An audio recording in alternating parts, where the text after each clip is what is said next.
What do we need to work through?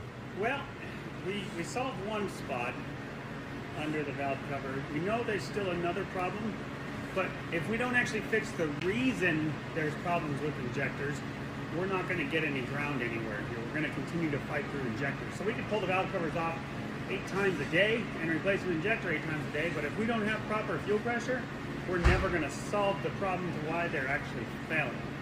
But we're going to check the filter, and then we'll test fuel pressure after changing the filter and see if it gets us up to the 65 we want key on engine idling.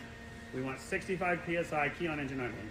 If we get that back, then we'll go from there for the next step of the repair process here. All right, so up underneath these trucks, you have got this assembly kind of mounted up in here on your driver's side frame rail, so fuel comes out of the tank all the way up in here into this. We've got the filter, and then of course the pump, and that's going to push the fuel all the way up to where that second filter assembly is. We're going to pop this deal out and get a look at that filter that's up in here.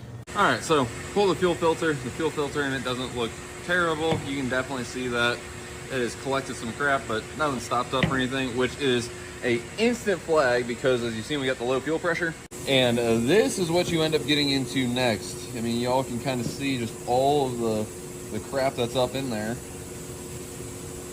That D-dad right there is twisted because somebody at one point in time was too lazy to get 2 wrenches to be able to take it off. So here is part of our issue. This is our regulated return, comes out of our filter housing.